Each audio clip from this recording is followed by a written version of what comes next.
Hello, I'm Danny the Heck. Welcome along to my YouTube Live. Today I've got an interesting outcome, for the use of a better word.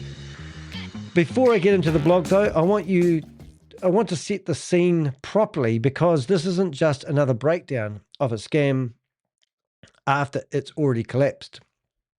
This is one of those situations where the warning comes first. So let me take you back to September the 21st. I sent a formal email to the Orlando Economic Partnership Organization. Not a casual message, not speculation, a clear evidence-based warning that Goliath Ventures showed all the signs of a Ponzi scheme. Fixed returns, no verifiable trading, questionable audits, and the usual pattern I've seen time and time again. Now, that email was received, but nothing happened. And what makes this even more important is that it wasn't just a private warning. It was also put on public record in a blog published just days later. So I started covering Goliath Ventures I started researching it on the 1st of September, and I started publishing content on the 3rd of December. And I think from memory, I think this would have been a few days after. Oh, it was actually on the 24th, because I know actually it was around about the same time. So on the 21st of September, I published a blog and also put a warning that this company was publicly promoting Goliath Ventures. Anyway, let's get back into it. I diverse. In a blog published just days later, well, there you go, answer my own questions, highlighting that they were listing Goliath Ventures as a top investor and effectively lending credibility to some stack up. Still nothing. Fast forward to now, and we've got a bankruptcy filing, a receiver identifying themselves, identifying evidence of a Ponzi scheme, and a court-approved settlement where $190,000 has been paid back, tied directly to a $200,000 payment Goliath made to that organisation. So Goliath wanted to be a top investor, and they wanted to have a wee banner on the Orlando Economic Partnership website. And to do that, they gave them $200,000. So I wrote to them and said, that banner shouldn't be there. You're promoting a Ponzi scheme. Deaf ears. I didn't just send it to one individual. I sent it to 40 people in that company. Not one reply, which is a big deal. But even before, Christopher has been indicted for the alleged crime that they're saying he's committed, running a $328 million Ponzi scheme in Florida. Literally, they've given the money back. So that tells you a lot. They don't want anything to do with it, and they haven't given all the money back. They've only given $190,000 back, but I'll tell you why they've done that in the not too distant future. So we're going to go through this blog step by step, not just looking at what's happened at the end, but following the timeline from the warning to the silence, to the evidence, and finally to the money being clawed back. Because this isn't hindsight. This is what it looks like when the warning signs are there early and they get ignored anyway. Right, so now we're going to bring up the blog. If you are on my website and you want to support the work I do, I really do appreciate the donations that I do get. Recently, I've come up with some lovely guidebooks. So if you go to my website, theheck.com, you'll see that I've got these ebooks. You can click on those, and instead of just paying me $5 to say thanks for spending all this time researching things like Goliath Ventures, you can actually buy one of my guidebooks. They're very good, even if I may say so myself.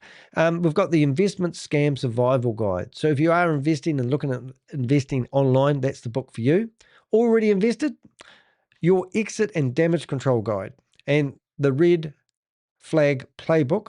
And the other one we've done is the Recovery Scam Survival Guide. So often people get scammed, and next minute there's somebody knocking on your door telling you that they can help get your money back. Anyway, so you can buy one of those guides, and that's cost you $5, and that helps support what I do. The other thing you can do is you can go to my website, and down the bottom here you've got Ko-Fi. And Ko-Fi allows you to be a monthly membership. So we have Scam Fighter per month, Digital Sleuth $10, $15, and I think I just recently made one of these $30 a month. So be a Venture for Life is $30 a month, and you literally can support me in the work I do. Anyway, that's enough for the sales pitch, but I obviously don't get enough money from my YouTube dollars to merit the time and energy that we put into the research that we're about to do. Now, if you are here for Goliath, if you are here for about Goliath, tomorrow I'll be doing another clawback about Matt Burke, which is really interesting. And then today we're going to be looking at Goliath Ventures Inc., the Orlando Economic Partnership, ignored warnings, 190K repayment. So we're going to have a look at that blog today and we'll do it together. And we'll get straight into it. Now, if you don't know anything about ChatGPT, it's friggin' brilliant. I've got commands that help me create images, and they're doing a good job lately. So the guy that's holding the money is actually Tim, and he is the person that runs the Orlando Economic Partnership. So you can check out his face on their website. The next thing is the Brinks trucks. Well, I use the Brinks truck because that's what Christopher was using to haul stuff out of his $8.5 million house a few months before he handed himself in the courts. And I didn't know quite what a Brinks truck was, but I thought I would use a Brinks truck to give back $190,000 to the receivers for Goliath Ventures. Now, the good thing about the $190,000, that's another individual, two individuals who may have invested $100,000 may be getting some of their money back. So it is worth putting a proof of claim in. I think to date we're up to about 230 people have actually put a proof of claim in. And that means that you can be with your hand up saying that I invested in Goliath Ventures and I lost all my money, and the receivers will help get their money back. Now, there's lots of stuff happening behind the scenes, which I'm getting privy to, which is quite nice. And they are going back to a lot of the charities that have and organizations that have benefited financially, and they're getting that money back first. So as we said along the way, clawbacks is what is happening right now. I think you have reached out to me actually, mate, so that's okay. Right. I just need more proof that you weren't really associated with the scam. And yes, please reach out to me via email, danny@theheck.com. My phone number's on the website as well, and you can contact me via WhatsApp. But let's get into this because I think this is important. A blog. Let's see if we can make it bigger so you guys can see it. Right. I warned them in writing before the collapse and they did not act. You know, that's a real big thing for me. I'm dyslexic, as you know. I do love ChatGPT. I was literally writing to a judge this morning and I'm using ChatGPT to make sure I'm being polite and cordial. So when I write these letters to these organizations, they're pretty solid letters. And I'm going to show you the letter I actually wrote to the Orlando Economic Partnership Company, which represents all the businesses in Orlando, which is a big deal. And for them to have a trophy person and it being a Ponzi scheme or scam, and the fact that they paid $200,000 to have that banner is kind of ridiculous. They didn't listen to anyone that was claiming they were a large-scale Ponzi scheme and scam. So let me get into it and show you what I actually gave them that they ignored. This wasn't a throwaway message or a vague concern blurred in the inbox. It was a direct warning backed by evidence sent to a senior leadership at a respected organization that was publicly promoting Goliath Ventures as a trusted economic contributor. You know, that's a major thing. And they got $200,000 for doing it. At the time, the red flags were already there, not hidden, not speculative, I can't even say it, but visible to anyone willing to look behind the surface level narrative. Fixed returns, no verifiable trading activity, questionable audits, and growing concerns for victims and whistleblowers. The kind of indicators I've seen before, and the kind that really end well. So everything about Goliath Ventures when I started investigating it was basically red flag, red flag, red flag. There was nothing about it. I even said from the very start, their own contracts is their sword. They will fall on their own contracts. Then later on, we found out those contracts were written by Eric Clayman. Eric Clayman is a defense lawyer, not a contract lawyer. And would you believe he was also an investor in Goliath Ventures? And at the end, before the collapse, he was trying to reassure everybody that they were trying to get a money services business license to handle money, and they were 80 days in, and they just needed another 10 days to calm the farm. And he was actually sending emails on behalf of Goliath Ventures, and his offices were the same office address as Goliath Ventures corporate office. Unreal. I know it's too good to be true, but what I'm getting at is, everything about this scam had red flags waving so much. There was a breeze coming off the screen when I started investigating Goliath Ventures.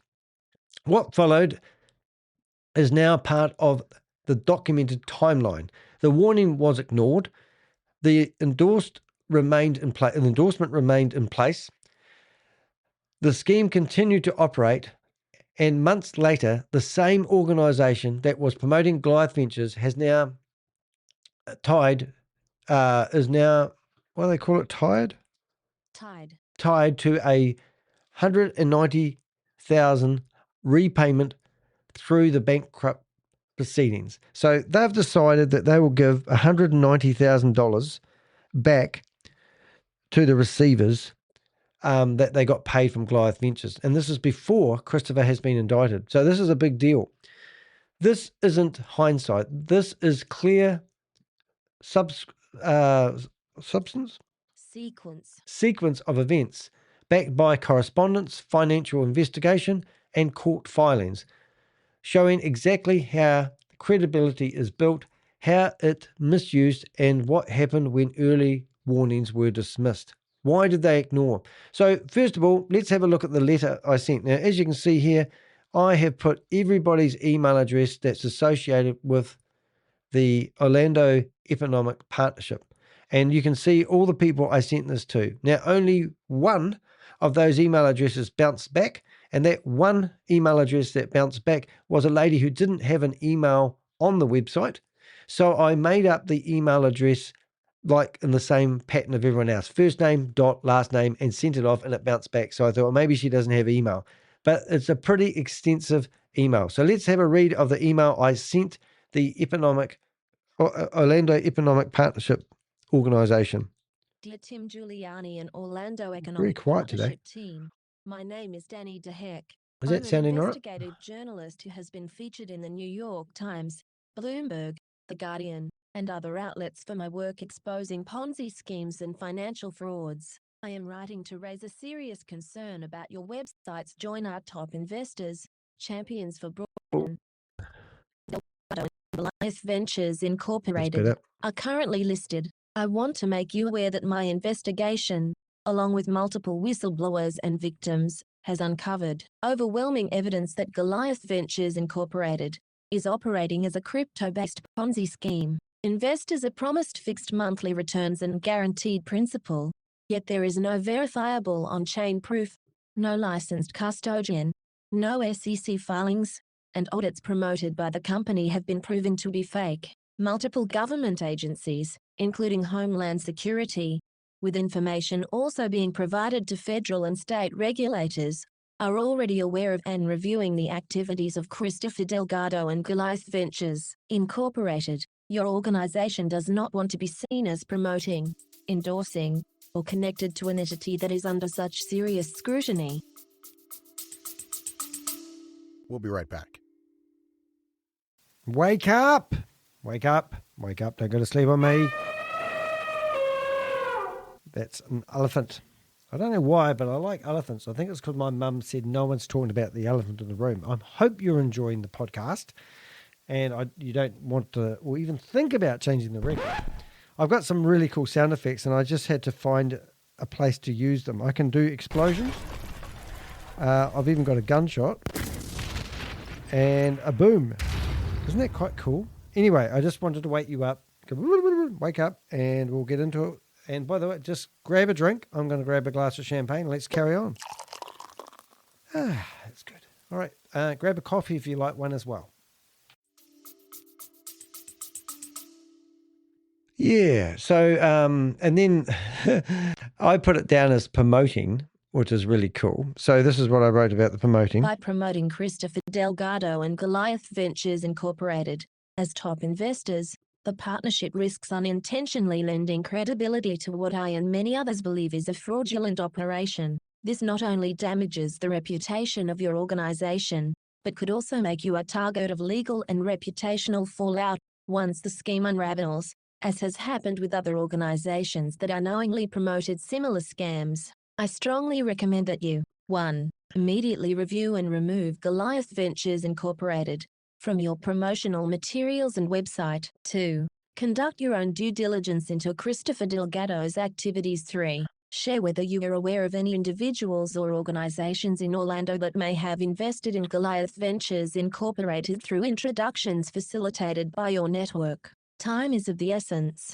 The scale of this alleged fraud is already significant, with hundreds of victims across Florida, Canada, and the Middle East. The sooner respected organizations like yours distance themselves, the better protected your brand and your community will be. If you'd like, I can share detailed documentation, contracts, and newsletters that expose Goliath's inner workings. I am also happy to discuss my findings further. Yeah, so I left the door open. I gave them basically a smoking gun and got crickets. And these people aren't like selling hair dryers or work for Amazon moving products. These people are here to help businesses flourish and represent the business alliances, and it was absolutely amazing that I just got crickets. So if you go to their website, I've gone to the Wayback Machine, and this is the website for Orlando Economic Partnership. And you scroll down here. Actually, I lie. It's there's a section called Top Investors on their website, and it's like these invest with us. So you click on that, and I'm pretty sure that was the page that they were on, and there it is. So I kept on looking at this, even the day that when Christopher got charged for his running a $328 million scam. There, everyone's kissing. This was still here. And it was actually breathtaking. So if you ever want to find something, because you can run but you can't hide, you go to the Wayback Machine, or if you go to archive.org, and you can come here and you can see this website's been going for 5-6 years. And I think the one that we went to in January, I think that was the one. But the only problem with the January one is I do believe there was only the images are there, but they didn't load the image. But I'll show you in a second because you put your mouse over it. So you can see Goliath Ventures was advertised in that spot. Now, my challenge to anybody else that is advertising in this location, did you pay $200,000 to be here? Did Disney? Did Orlando Magic? Oh, it's loaded. Oh my goodness. Look at that. It turned up eventually. So did you pay $200,000 to invest with that? I would like to know, because I reckon that is a sneaky backhander. That's just my opinion. But if they're advertised there, I'm actually curious now whether that's going to load. I would love to know whether you paid $200,000. So warning that came before the collapse.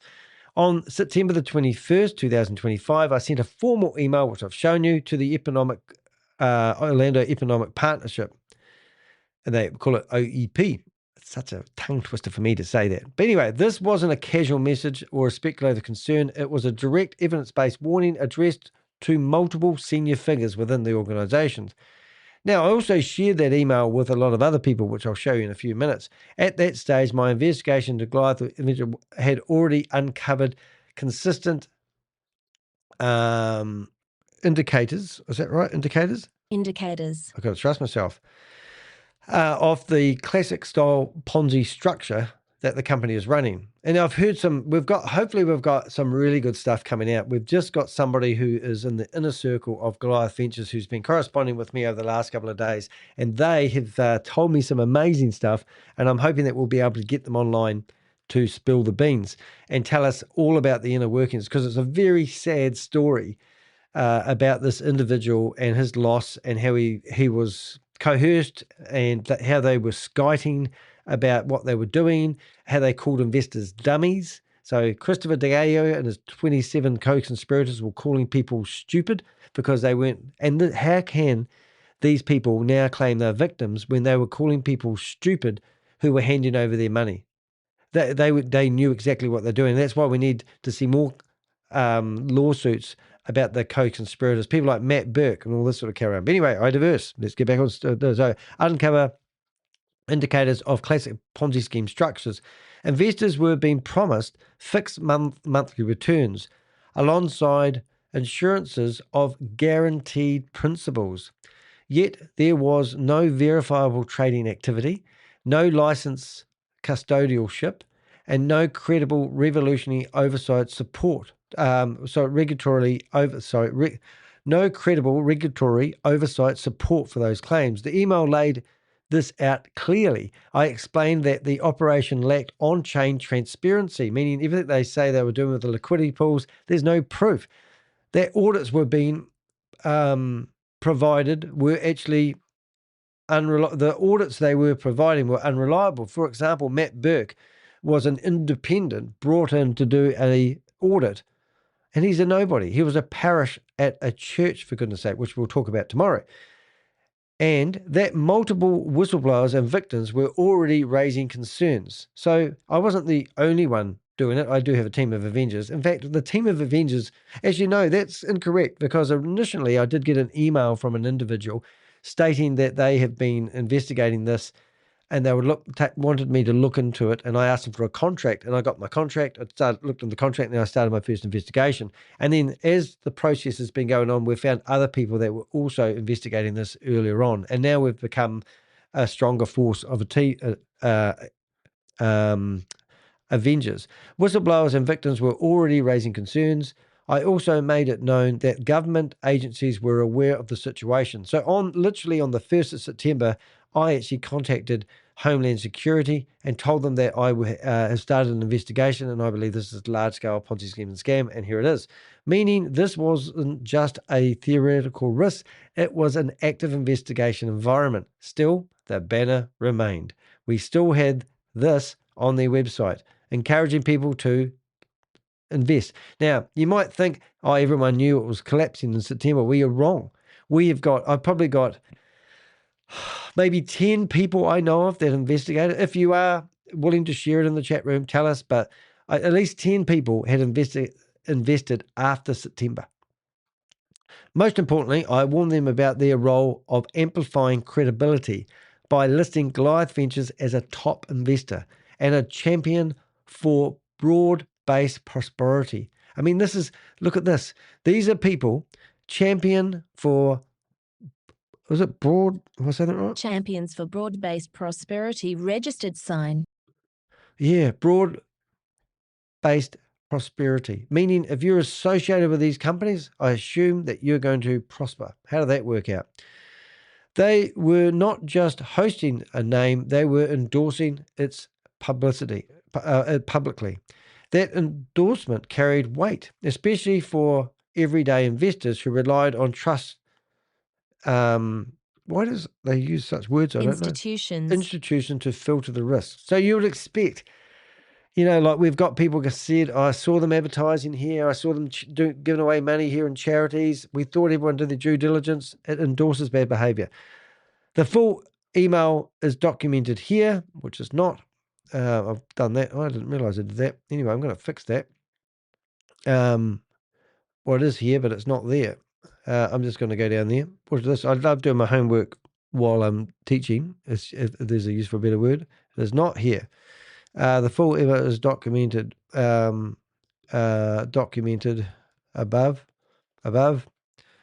a 1 minute. Above. See, I can't spell. All right, that will do. All right, there we go. Let's carry on. Oh, sorry about that, guys. Okay, and the response, nothing. Crickets. No acknowledgement, except a non-deliverable by one person. No follow-up. No, was it indication? Indication that the concern was reviewed. The warning was received, and ignored. Right, public warning on record. This wasn't limited to a private email. I had already put it on public record. So I published a blog back then, and it was called Who's Still Profiting from Goliath Ventures Inc. Orlando Ponzi, Don't Drop the Soap. Now, that's quite a hard case, but originally we had this blog that come out. You notice that AI is not as good as it used to be. It's better now. And then when you come down here, we actually listed all the people that were investors. We found a lot of people, like at the time we didn't know much about Aspire Tomo. Rejuvenation Clinic. Right. And these are people like, so for example, Aspired Rejuvenational Clinic is getting more money in than they are having customers at the door. Now, there's a technical word for that, and I'll let you figure it out yourself. But since then, this company has now been fined to $224,000 for copying somebody else's franchise model after inquiring about setting up a franchise and then just copy them. And there was a big lawsuit that's been going on for about 4 or 5 years, and they've just been ordered to pay $224 roughly dollars. It's all in there. But this company here is doing $300,000 or $400,000 a month. But now we've heard rumors, whether they're true or not, that Tomo was getting paid $500,000 a month from Goliath Ventures. He's been feeding it into his company, hoping it can prop it up. But there's Tomo there. He's a policeman for 12 years. Theoretically, he's built like a shithouse guy, and he eats cornies for breakfast. However, I'm happy to arrest him if I ever get the chance. So we went through here, and we went through people like the Rolex people, sushi restaurants that used to host lavish parties, the golf course that was hosting Goliath events, the real estate agents that were behind it, all the people that were endorsing. These people were all on their website when you went there. The charities, and we're not just naming some charities, but there was quite a few different charities out there. And here they are poncing around on the golf course.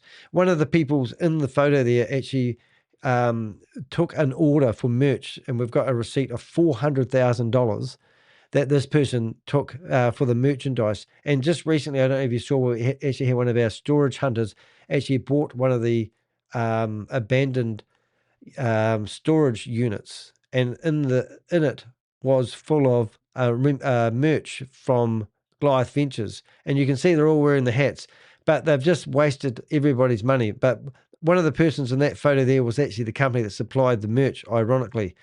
Osworth Realty. You can see all the names. So if you come down here enough, there was the big paragraph about and we published this blog, I think it was on the 24th of September. So 3 days after I wrote them a reply, never got anything back. And then we named all the charities that have been benefiting. We've emailed every single charity you can think of. We knew that Chris had a few Ferraris. Now, we're not saying any of the people's named here, actually. They were persons of interest. We knew that they had taken money from Goliath Ventures. We contacted them. This particular guy, this audio guy, he was absolutely lovely. He was just doing his job. It's not his job, I feel, to find out where the money's going from. But right now, the receivers might be asking him questions about, certain things. I don't know. And then Tyler Peters, for God's sake, he was an idiot. He rang me up asking me when the best time was to pull his money out before it collapsed. And then next minute, here he is with Christopher in Munich celebrating the Munich Beer Fest. Unreal. Some of the things that we've heard. He owns a luxury ski company, built it up. It's just, we put the warnings out there, like this guy that was doing fast laps in his car, all branded out with Goliath.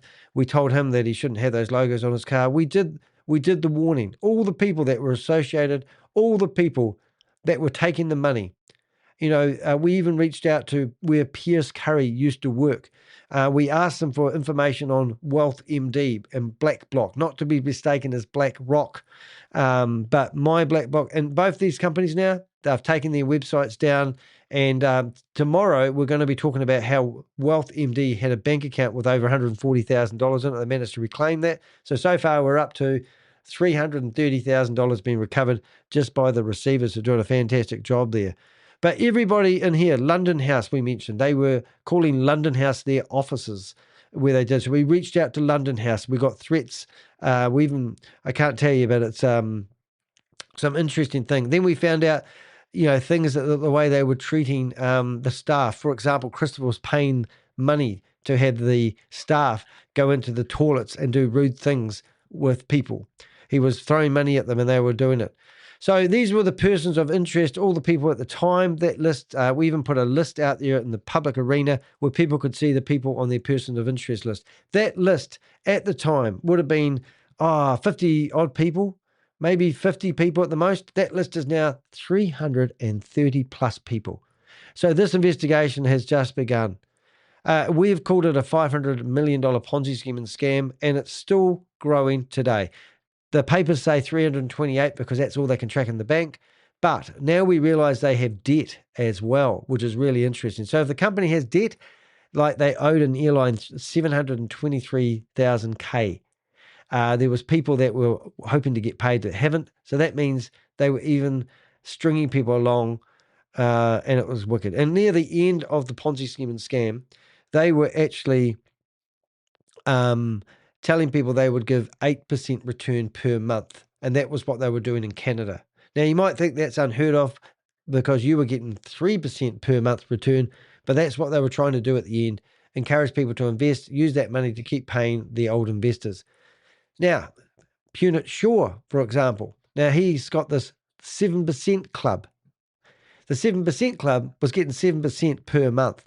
Now, he recruited 500 people into Goliath Ventures. Now, what's happening to him? Well, he got arrested last night. No, he didn't. No one's been charged or arrested. But it will happen because they'll go and get the money while they can. They'll go get the low-hanging fruit. They just got $190,000 back from the Orlando Economic Partnership Company who was endorsing Christopher. They wasn't doing anything wrong. They could probably justify the spend of $200,000 to advertise on their website. You're right, big. Bit of a fluff ball.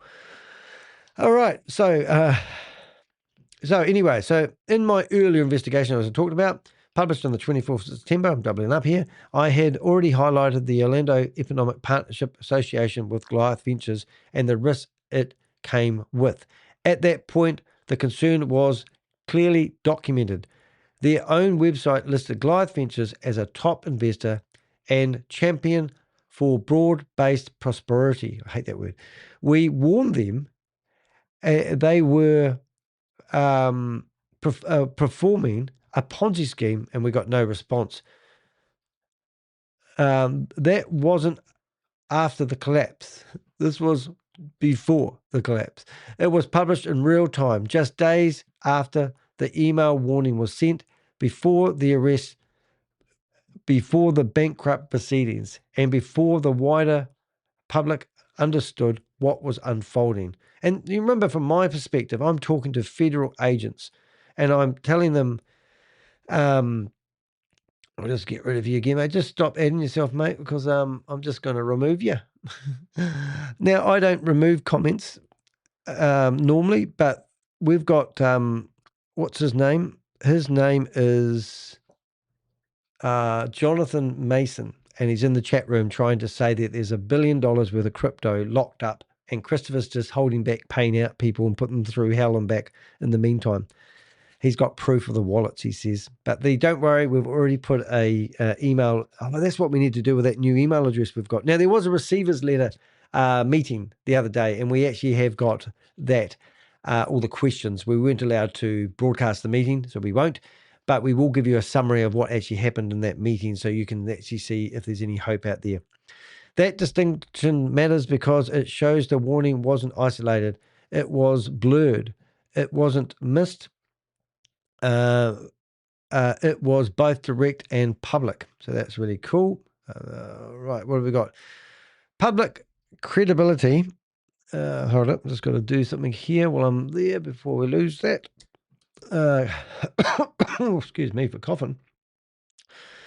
Public credibility versus private reality. While that warning sat unanswered, the Orlando Economic Partnership continued to present Goliath Ventures as a credible, high-level contributor to the local community. At the time, most people viewing that listing would have had no reason to question it. The branding was polished. The message highlighted the economic growth narratives and the presence of a recognized organization like OEP created a layer of trust that most investors didn't think to challenge. I mean, you've got Walt Disney there. I mean, I sort of kind of like want to go back there. Oh, my black book. Oh, my black book's back online again as an empty WordPress site. That's interesting. Right. So here, this organization is pretty impressive. This is the Business Hub. And when you come down, why become an investor? See your impact in action. When you become an investor, you play a direct role in propelling economic and community development towards the Orlando region.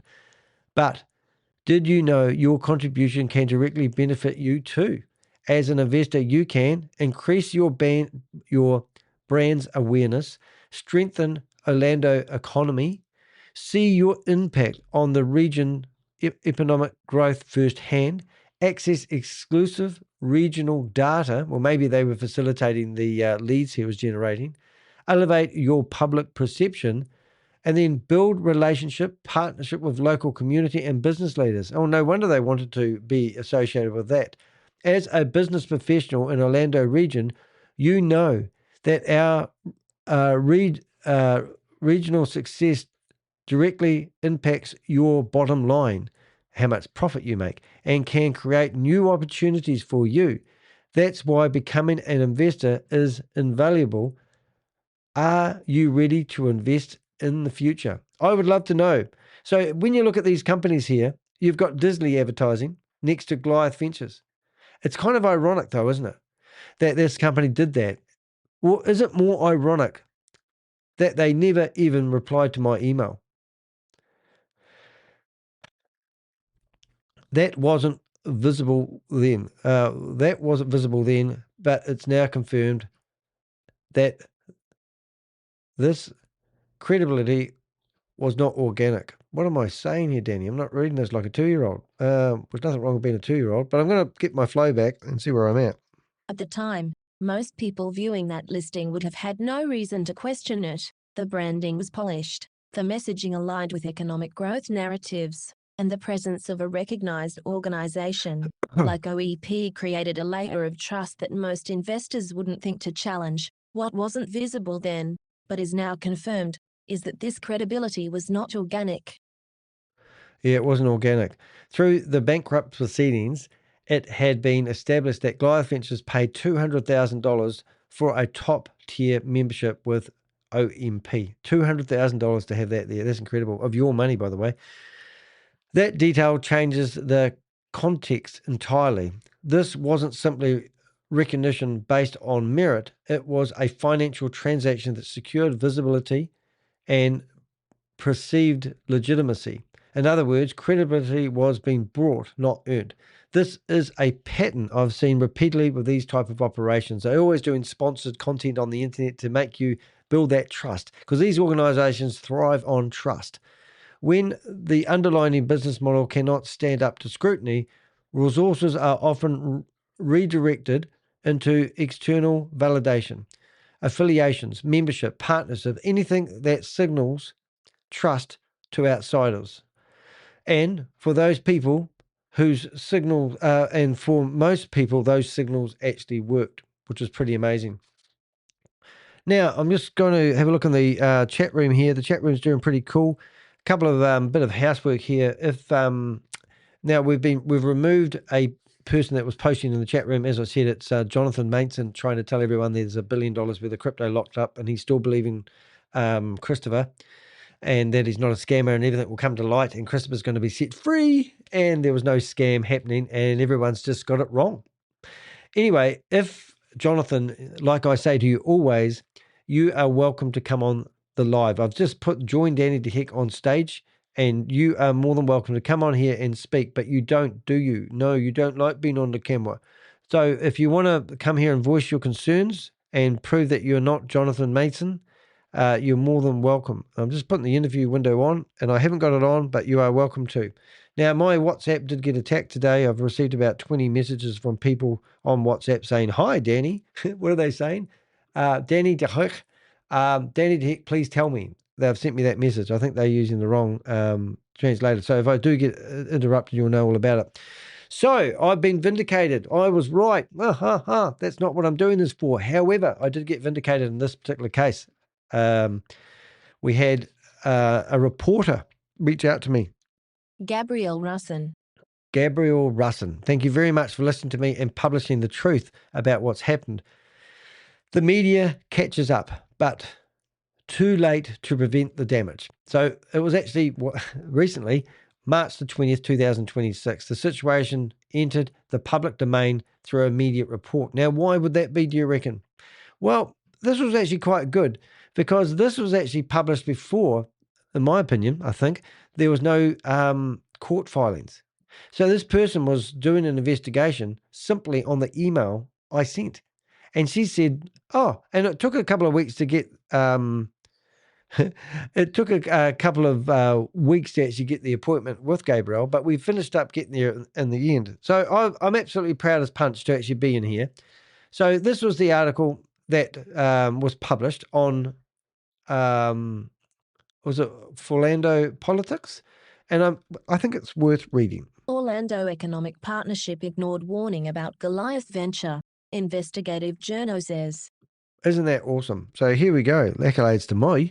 The Orlando Economic Partnership says it was misled by Christopher Delgado. 5 months before Christopher Delgado was arrested over allegations he was running a $328 million Ponzi scheme, the Orlando Economic Partnership received a warning that its investment from Delgado raised red flags. The alert came from Danny DeHeck, an investigative journalist from New Zealand. I am writing to raise a serious concern about your website's Join Our Top Investors, Champions for Broad-Based Prosperity registered sign section, where Christopher Delgado and Goliath Ventures Incorporated are currently listed, DeHeck wrote in a September 21, 2025, email to the Orlando Economic Partnership. I want to make you aware that my investigation, along with multiple whistleblowers and victims, has uncovered overwhelming evidence that Goliath Ventures Incorporated is operating as a crypto-based Ponzi scheme. He continued his warning in the email.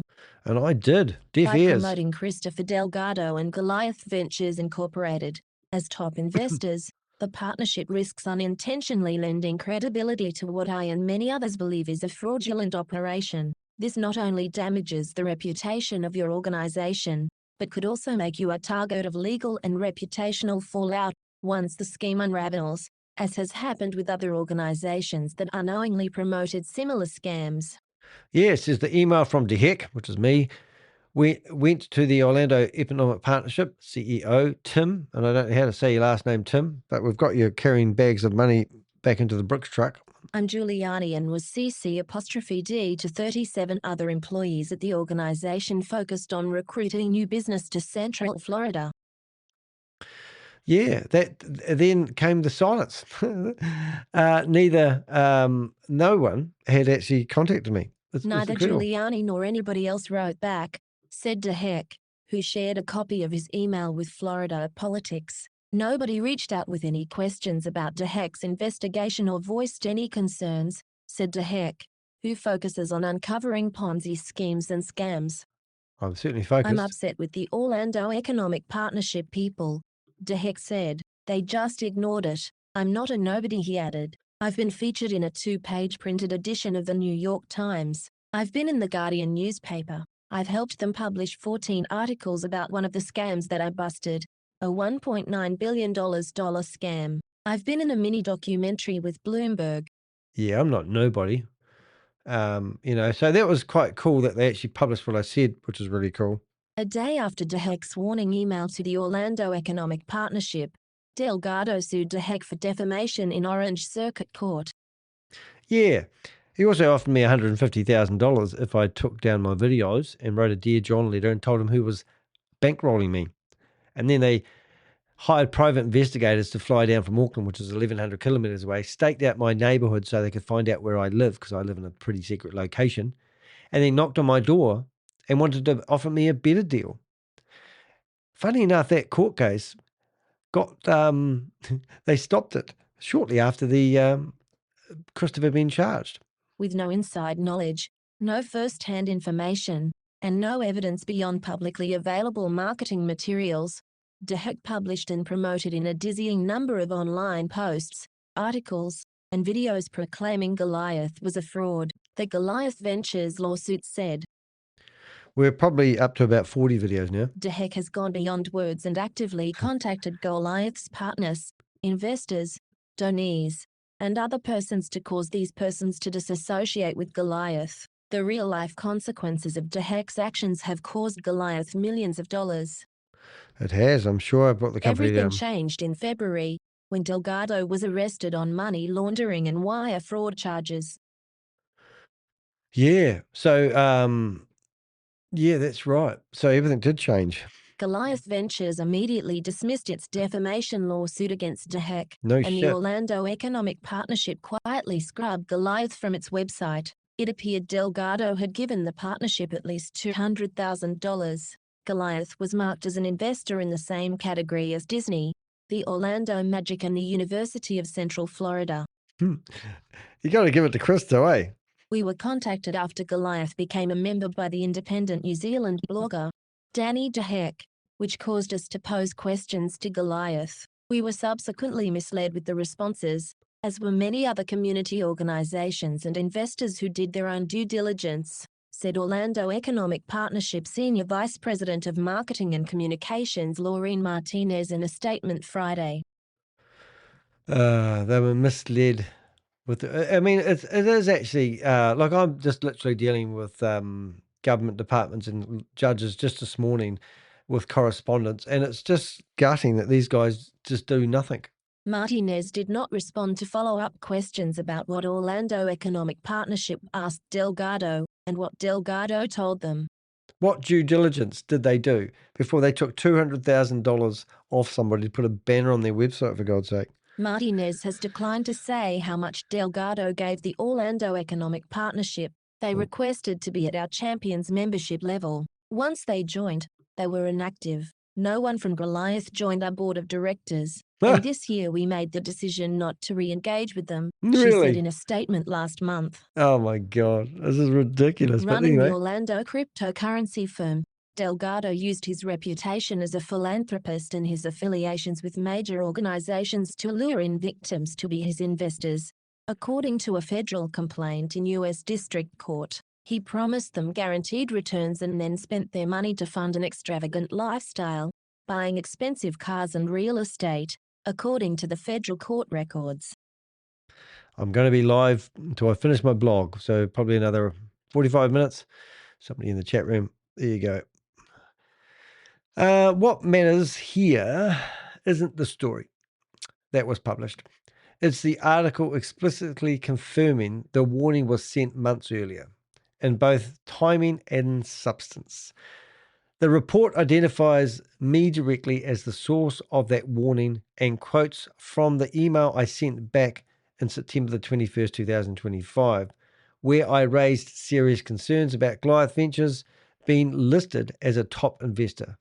It goes further, quoting my findings that the company was operating a crypto-based Ponzi scheme supported by whistleblowers and victims. It also confirms something just as important: the scale and the reach of that warning. These organisations need to work faster. I'm sick and tired of yelling at the FMA here in New Zealand. I get long emails. I get a week between each emails. I think I would do a better job running one of these organisations that allege they're looking out for the community, because I don't believe they are. I'll challenge any organisation. They need to take more risks and actually go after these scammers, because these scammers are taking advantage of their turtle space, their turtle speeds, and blame it on regulations, or become a few vigilantes within those organizations and do something you're getting paid for. Put down the remote to the air conditioning and don't worry about the temperature of the room, because shit's about to get real. This email wasn't sent quietly in a single box. How come I'm saying that again?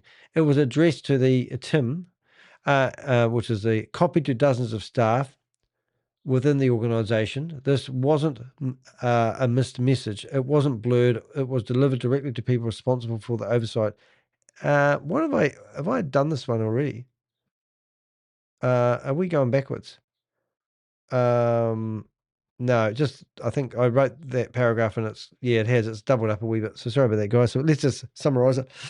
So we got silence, no reply, no questions, no attempt to engage with the evidence that had been represented. Maybe they went back to Chris and said, "Hey guys, what's happening with these accusations you get from Mr. DeHeck?" And they go, "Oh, we're going after him legally. We're gonna shut down the guy that was telling us the truth." I don't know. The articles also quote my reaction, which is really cool. "I'm upset with Orlando business partner people. They just ignored it. That statement isn't emotional oversight. It reflects the actual happenings real time. A warning was issued, backed by evidence, and it was met with inaction." That's typical. They're not a government department. But anyway, the timing is critical. By the time this becomes a media story, the window for prevention has already closed.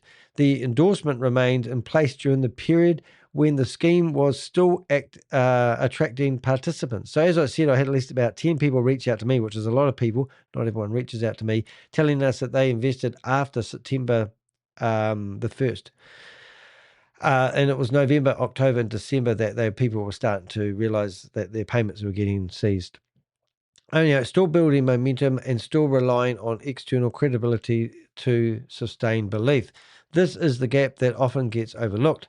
People assume exposure happens early enough to make a difference. In reality, it often happens after the damage has already been embedded.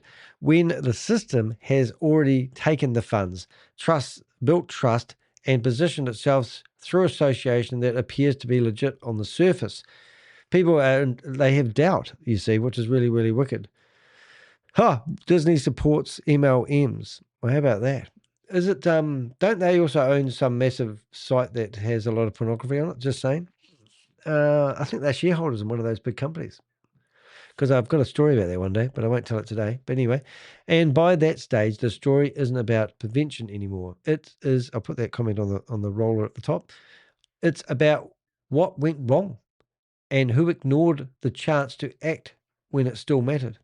Why haven't they still contacted me? I mean, Orlando Economic Partnership people who might be watching my video going, "I wish that guy would shut up." Why don't you contact me and say, "Look, thank you very much for warning us. We're sorry. Blame it on one of your systems or processes. Tell us that somebody got fired from the company who ignored my email." All 37 of yous. Why did you ignore my email? Why do people ignore my emails? Because I send out literally hundreds of emails every year to organizations that are associated with people who are scamming. And I don't even get any interaction. I mean, we've had one of our Avengers ring up the school that one of Chris's banners is still hanging over the fence. I wish I had a picture of that handy because that would be friggin' hilarious. It's nice. T Only just sent me a message saying, "Thank you so much for protecting the victims." That's so nice that people send things like that. She was in my video yesterday. Anyway, court filings where the narrative is replaced by evidence. This is where the shit gets real. The next phase of the story doesn't come from marketing, media spin, or internal communications. It comes from the US bankrupt court, where claims are tested, evidence is scrutinized, and narratives are stripped back to what can actually be proven. At the center of the analysis is a motion for appeal now I don't know how to say that word. What's that fancy word? Compromise. Compromise, a settlement. I see. That's a really good word. Filed as part of Goliath Ventures bankrupt proceedings. This is commentary or opinion. It's formal legal documents submitted by directors, backed by receivers, investigators, and other financial affairs. Now, this is actually really quite a cool strategy. And I have to show you this document. We're not going to read it for word. I wouldn't put you through that. But when you look at this document, what it actually is, it's somebody using common sense. So the organization's probably looking at it going, well, we've lost about $10,000. The rest of it might be profit. Why don't we offer to give back $190,000 of the money? So then the receivers, what they do is they look at this document and they go, well, that's fair. Because if we have to say, no, we want the whole $200,000 back, we're going to take you to court. It's going to cost a whole lot of money in legal fees. So somebody's made an informed decision. Somebody's given us, Christopher Delgado, Goliath Ventures gave us $200,000. Let's offer the courts and the receivers to give you $190,000 back. And if the courts go, well, that's a pretty good recovery effort.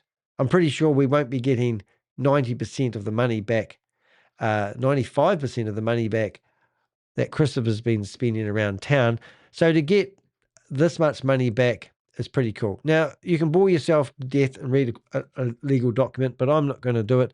But it's there for you to download. We have access to all the legal documents that we need.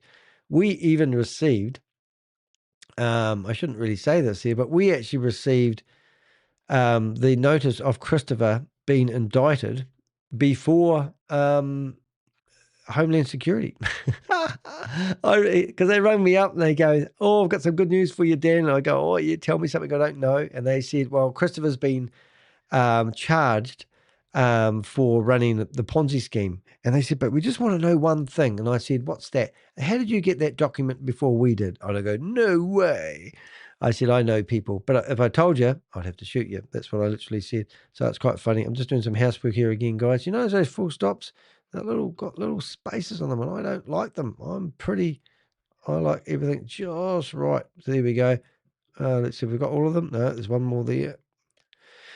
Yeah. So why do I do what I do is what people ask me a lot. I don't really realize. But I tell you what, behind the scenes, I wake up in the morning. I wake up today. I went to sleep about 3 o'clock last night. And then I wake up from a deep sleep about 8:30. My partner was talking to me like I was wide awake. I'm going, yep, okay, honey. And then I get up in front of the computer and I go into my correspondence. I cleared all my emails back to zero, which I normally do.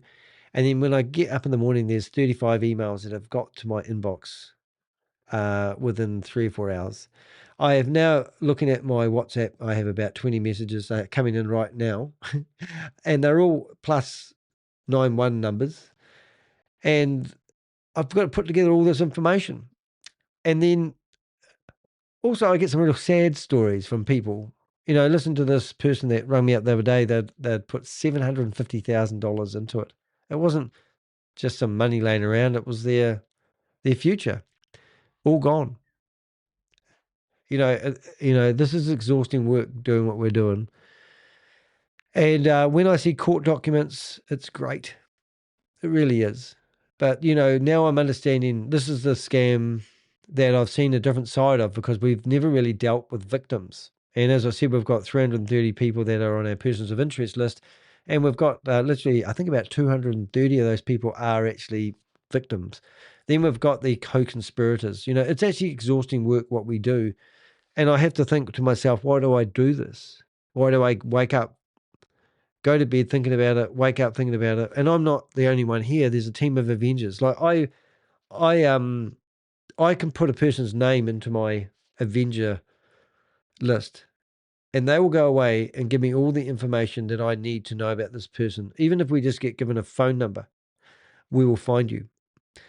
And then all this information turns up on my desk and I don't even get a chance to say thank you a lot of the time. And unfortunately, my main Avengers don't get the praise they deserve. But they're watching my video right now when it's late in the evening when potentially they could be spending times with their family. And I just want to say thank you, guys, because I don't get a chance to respond to everything that I get. And then I put these articles online. Last year, I received 6 lawsuits from people who don't like me telling the truth. You know, and then as I'm doing them, I'm thinking, is it worth me jeopardizing what I'm doing for other people that potentially didn't listen to me, organizations that don't reply to me? And I'll be really blunt, it's bloody exhausting. But I keep doing it.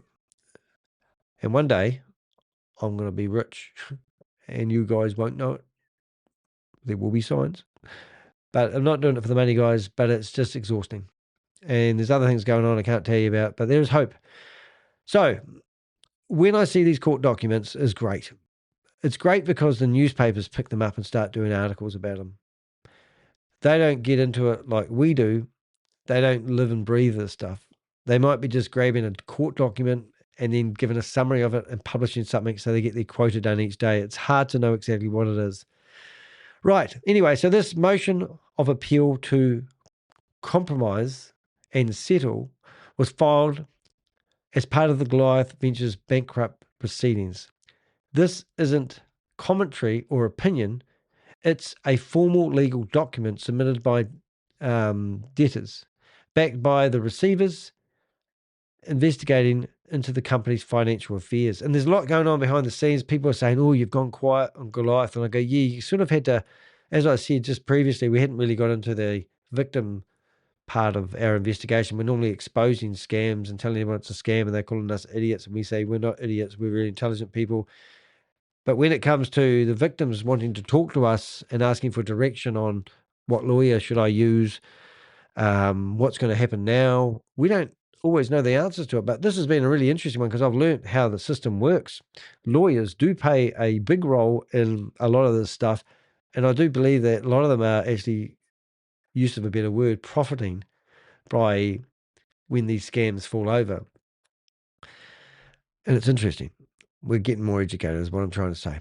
This is where the tone of the entire story changes. According to the filing, the receiver appointed to take control of the company and investigate its operations states that he quickly identified meaningful evidence that a Ponzi scheme was perpetrated through Goliath Ventures. That not a casual observation. No shit, Sherlock. It's a legal position formed through financial analysis, asset tracing, and a review on how funds were actually moved through the business. At this point, the conversation moves away from what Goliath Ventures claimed to be doing, the promise, the branding, the public positioning, and focus instead on what the money actually doing behind the scenes, what the money is actually doing behind the scenes, because that's entirely what matters. That's where they always say, follow the money. And it's quite exciting watching them, let's just say, squeak back people's money. Because the clawbacks, we did a whole video about that, didn't we? What's going to happen at the end. Even at the end, when I did that video, I didn't really know what was going to happen. In any suspected Ponzi structure, the key question isn't how convincing the story sounds. It's whether there is real, verifiable economic activity supporting the returns being promised. Okay, so you need proof. If somebody's going to, like there's people out there at the moment that are telling people to reinvest in Matt Burke's company, and they're offering 3.5%. Now, it is absolutely batshit crazy that somebody would back to back on the back of Goliath now be offering people to get back into the same furnace that burnt them to shreds. And then, in the same breath, this is Jonathan Manson we're talking about, said that if you give us some of your rich friends, we will give you a backhander for sending them our way. So let's walk one of your mates or your business colleagues off a cliff, and just as you push them over the cliff, somebody will say, here's some money for doing so. That's exactly what Jonathan Mason said in the video and the voice recording, which I'd love you to hear, but not today. Anyway, verify blah, blah, blah, blah. And when a receiver steps in and identifies evidence of Ponzi scheme, it means that distinction has already been tested against the available financial data. So they've got the data there, Jonathan.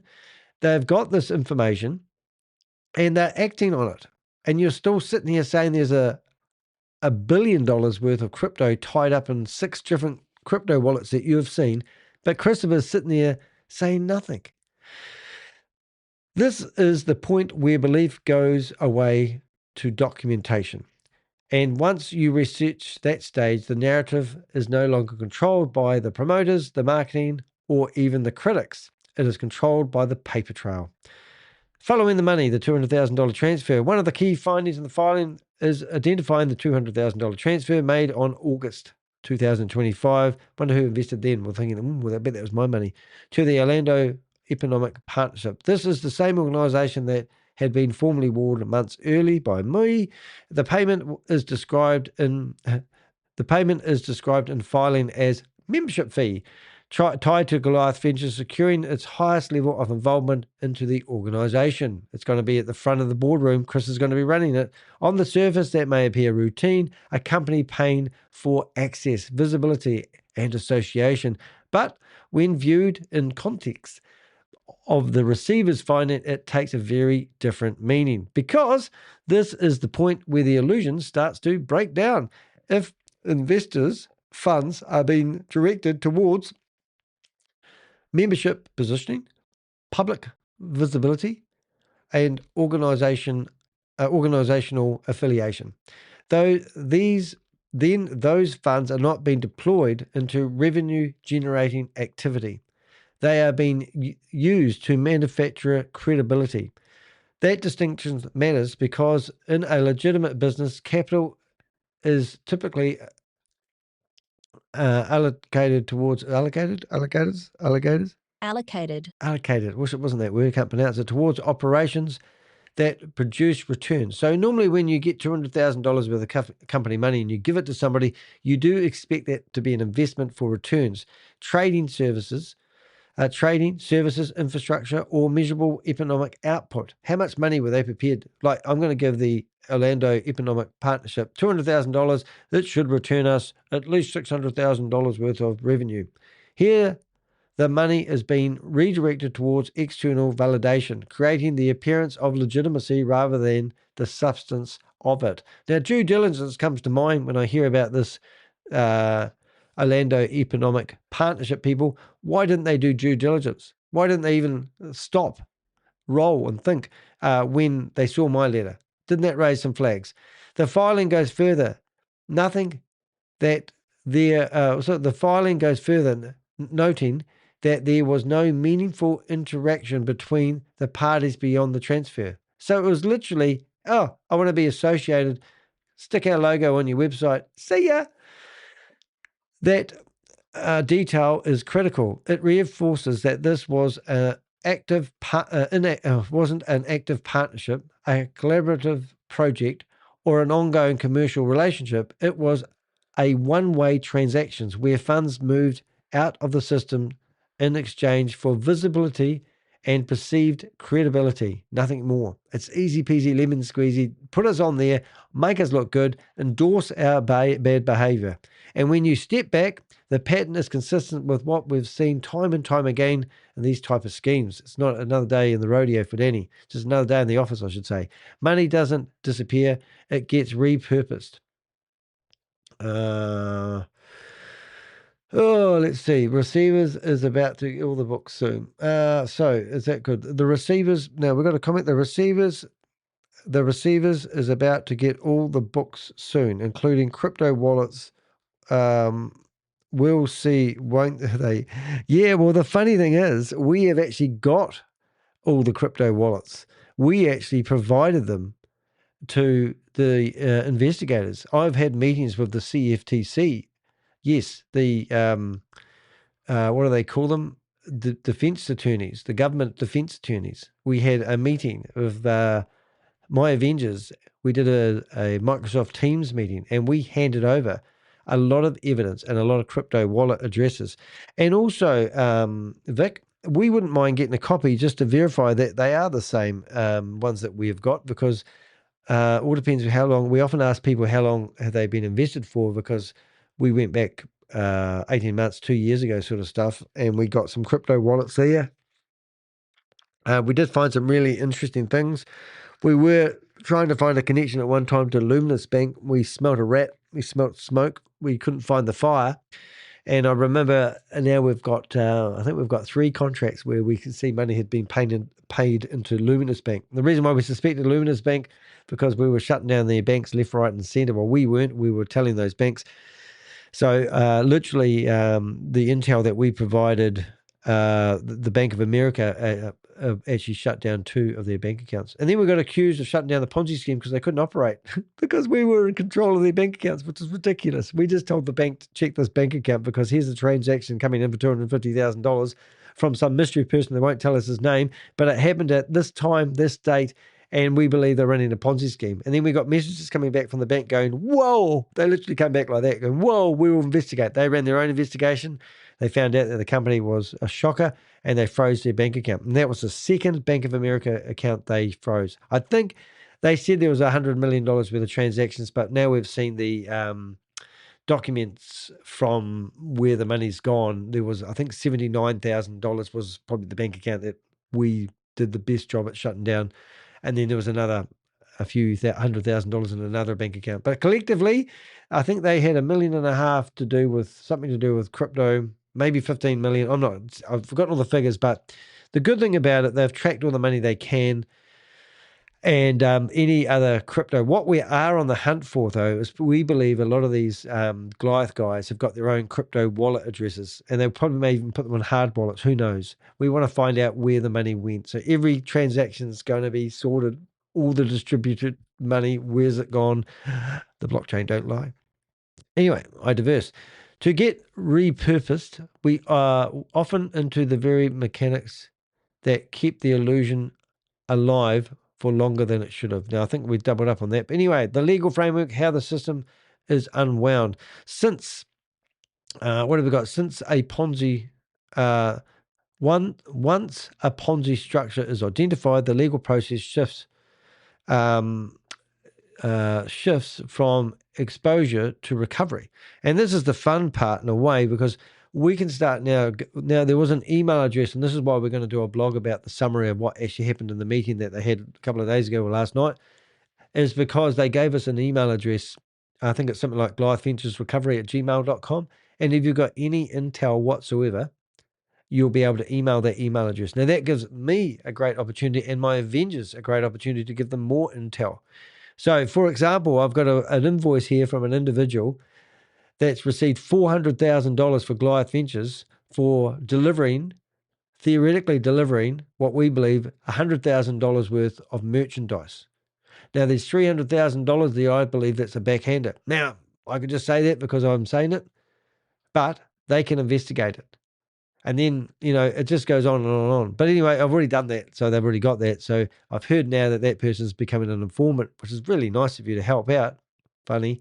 Anyway, the Ponzi screenshot is often identified. Legal process shifts from exposure to recovery. The focus is no longer proving that the business claimed what the business claimed to be, but on the restructuring where the money went and whether it can be brought back into the estate for collectors. Now, that's really cool.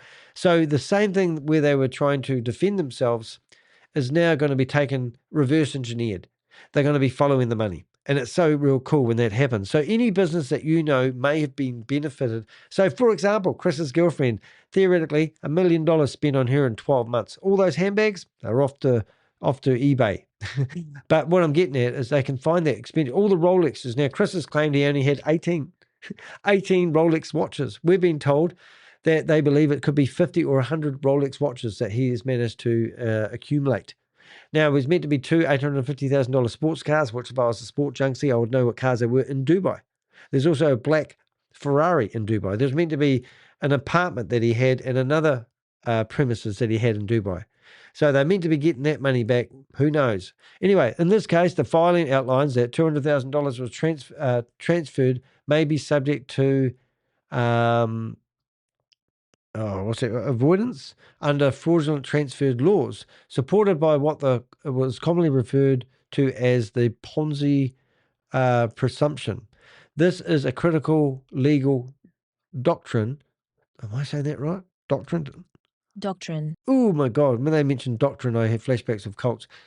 Because it reframes how transactions are interpreted once the scheme has been established. Under this framework, if a business is operating as a Ponzi scheme, then transfers made during that period are presumed to have been made with intent to defraud creditors. Ooh. The receivers can pursue recovery for those funds. Okay, fair enough. That's cool. This applies even when the recipient was not directly involved in the underlying scheme. Ooh, so basically what that means, you're guilty by association. Well, you're not guilty by association, but you may be guilty of receiving monies from something for doing a job like decking out let's say remodeling the house. Matt Burke spent $1 million remodeling his house recently. So does that builder have it all clawed back? Well, it would be sort of unfair, really, wouldn't it? Because the builder spent the money doing the job. But I don't know. I mean, you can't take some things back, right? You can't bankrupt a builder because he worked for a person and didn't do his due diligence. As long as he was getting paid along the way, you'd think that would be all fair game. However, There must be some cases, which we were trying to highlight, and I maybe explained it a wee bit wrong, where they think it's a wise idea just to give the money back. Like, the presumption is powerful. It is effectively shifts the analyst away from intent in each individual transaction and towards the overall structure of the operation itself. In the case of the Orlando Economic Partnerships, likely position is one of good faith. Now, they're probably, should we keep that money? Should we be associated with all this bad stuff? Should we just give the money back? Yeah, let's just give the money back. That's good on them. Wish they wrote to my emails. Maybe if they did write to my emails, they could have just given that money back before it got to this stage. Just saying. That's the payment. That the payment was accepted without knowledge or wrongdoing. Okay, so as long as they took that money and they said to myself with their hand on their heart, I did not know Goliath Ventures was running the scam. But Goliath Ventures come along, Christopher turns up in his DeLorean, and he's wearing a suit that sparkles, and he's got his $400 million glasses on and his $2 billion watch on his wrist, and he comes in there and he says to you guys, I just want to be on your homepage of your website. I'm willing to pay $200,000, and then I'm going to walk away, and you'll never see me again. You have nothing to do with that. And they said, we do not think this guy looks scammy at all. He looks quite legitimate to me, and he did take us for a few quick laps around the corner in his Ferrari. Who knows? But what I'm getting at is the fact if they took that money, not knowing that Christopher was a scammer, not looking, because there is another thing out there which I'll mention while I'm on my soapbox, and that's willful blindness. I think I'm saying that right. Willful blindness? If not, Susie will correct me. But anyway, what I'm getting at is there is a possibility. There is a possibility they had no idea what he was doing and just took $200,000 and put a banner on their website. And that's probably the case. And just to be sure, let's get the money back. Anyway, in the ordinary course of business and in exchange for membership benefits, which he never really seemed to participate in, anyway, let's not diverse, that is a standard and legally recognized defense in these situations. So we were not, we had no knowledge of any wrongdoing. I'm going to give you the money back. But the state raises an equally important counterpoint. So here we go. So now that's their argument they've got. They're out there in the judge and they can get a judge. We knew nothing about this guy and his flash clothes and his super duper underpants. We just took the money. All right. A payment of this nature for membership, visibility, and affiliation may not constitute reasonably equivalent value. Yeah. So if that membership, so that's what I'm sort of getting at here, guys. These other people that are on this website here, did they pay $200,000? And is it a ridiculous amount of money that somebody received for an advert? That's what I reckon they want to investigate. Was it of good value? Were other people paying that? Is that the going rate for an advert? Or to be a top tier leadership and get the endorsement from an economic organization? In return, particularly when viewed against the interest of creditors who ultimately funded the transactions. Yeah. So where did the money come from? Follow the money. Where did Christopher get the $200,000? Well, that came from Bob, who just invested us down the road. Could be using his money to sustain our business, and we'll just pay him back somebody else's money to give him the illusion that he's doing, what do they call it? Liquidity pool trading. Oh, he'll never know. Oh, we'll take a long time to figure it out. Okay, and that's where the legal tension sits between good faith receipts on one hand, and on the other hand, the reality of tangible recoverable value may not be provided in exchange for the funds. Now, that did not come out right, and I really do want to say it right because sometimes it just doesn't flow with Danny. Between good faith receipt on one hand, and on the other, the reality that tangible, recoverable value may not have been provided in exchange for the funds. Susie's got an address. I'll have a look at that in a minute. It's a tension that sits at the heart of many recovery actions in Ponzi cases, and one that ultimately determines whether money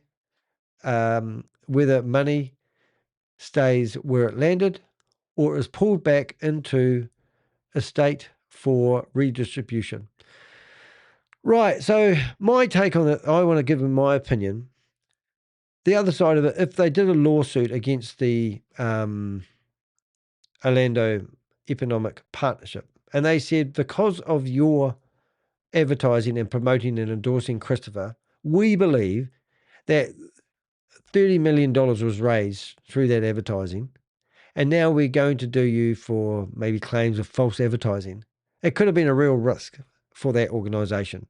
But by giving the money back, it's basically used common sense. But on the other side of it, have they endorsed Christopher to the extent that if they did take it to court and push it all the way, that they were responsible for driving people into investments? That would be my take on it. But I wouldn't want to spend the next 5 years in court and then potentially lose. And then at the end of it, they just have to pay back the 190, and here's your lawyer's bill for $200,000. Now, why was it only $190,000 returned? Rather than the pursued prolonged litigation, a settlement was reached, $190,000 paid, excuse me for going figgy, whatever it is, within 10 days of the court appeal. They've got about 5 left.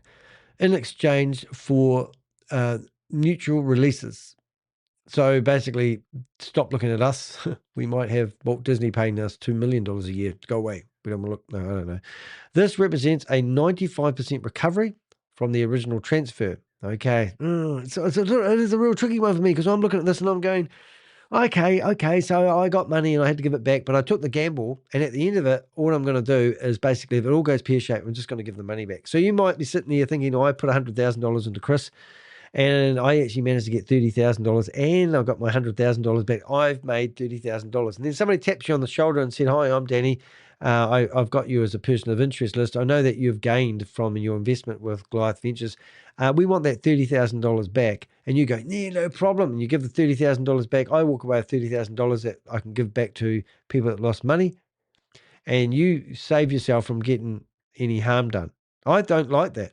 I think that if you know that you're sitting on $30,000 that you've got from a Ponzi scheme, you need to keep your $100,000 and raise the flag and say, come and get my $30,000. I've got it here. Because that's unethical. And you know that $30,000 now doesn't come from liquidity pools, because there was no liquidity pools. You know that $30,000, I'm just using it as a wild example, that $30,000 is actually from some other poor bastard who's just found out that it's a scam and they've lost all their money. So if you're up on the ante, give the money back. There's an email address there. You can reach out to me. I'll tell you where to send the money. Alrighty, the settlement $190,000 rather than promising prolonged blah, blah, blah, 190 within 10 days, exchange, mutual fund, 95% recovery of the original funds. That was fast. From the legal standpoint, this is a pragmatic outcome. Is it pragmatic? Pragmatic outcome. Litigation, even with a strong claim, induces cost, delays, and uncertainty. It requires time, resources, and the risk of proceedings could stretch out with no guarantee of a better result. I would have actually gone back to them and said, well, we want you to pay $400,000 back, or we're going to go to court. That's what I would have done. By securing a near total recovery quickly, the real estate is able to maximize returns for creditors without exposing them on further, what's that word? Oh, funny words.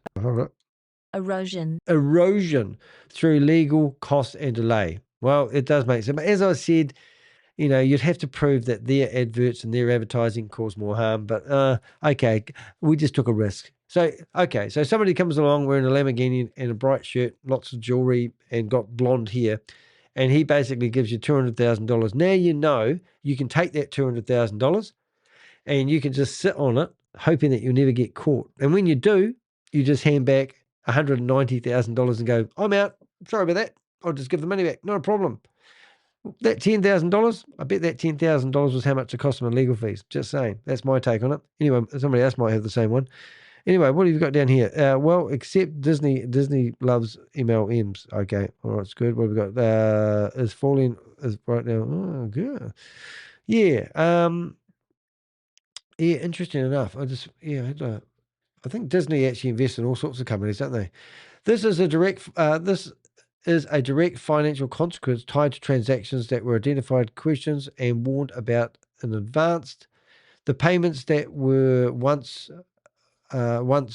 functioned as signal for credibility are now being partially reversed through the court-approved process, reframed not as a badge of legitimacy, but as a recovery pool of funds linked to a Ponzi structure.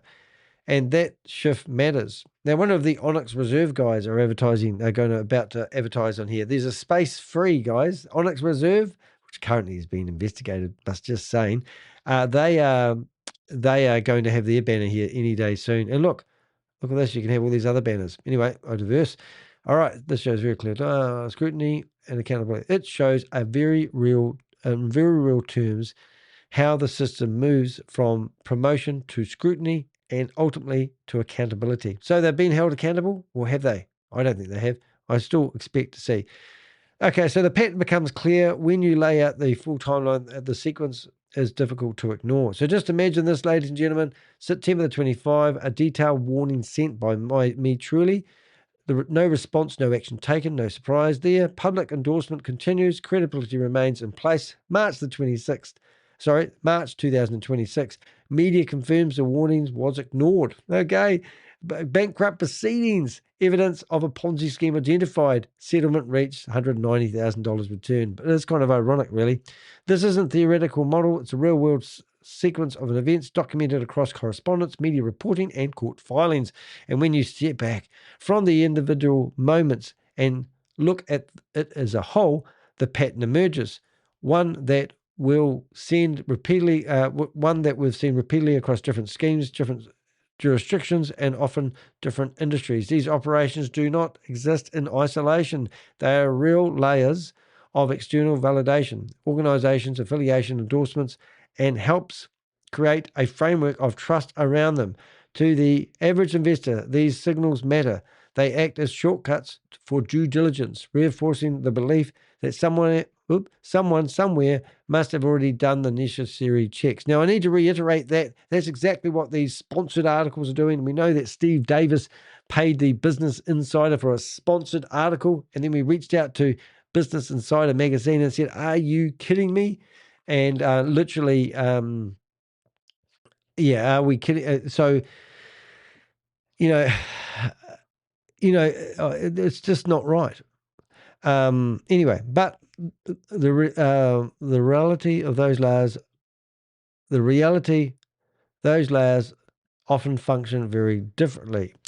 They do not always reflect the verification and the oversight. So what I'm saying is all these organizations helped endorse what they were doing, and that means that people get slack and don't do their proper due diligence. So stop giving your money away. Every time you're going to hand your money over to somebody to do an investment, just stop, ring up me and say, "Hello, Danny. I'd love to know what I should be doing here." I'd love to know about it, because stop giving your money away. Every day you give your money away to idiots that you don't even know how to contact. They don't always reflect deep verification or oversight. In many cases, they are transactional, surface level, or simply accept at face value. People are investing money on face value. And once in place, they become part of the machinery that allows the scheme to continue operating. They use your money to keep the scam going as long as they can. That's how belief is sustained, not just through what the promoters say, but through what appears to confirmed by association. Yeah, it's a whole line of things. To me, it was a pretty cool. Everything about what Chris did was pretty amazing. I still couldn't believe that people could see Christopher drinking his life away, running parties every day of his life, and not sitting in a corporate office running his company. Who did you think was running Goliath Ventures, just out of curiosity? Final thoughts: credibility isn't neutral. What stands out here isn't just the existence of a Ponzi scheme, it's how credibility is constructed around it, how warnings are ignored, how the truth only become unaccountable once the unaccountable? Unavoidable once legal process stepped in and replaced the narrative with evidence.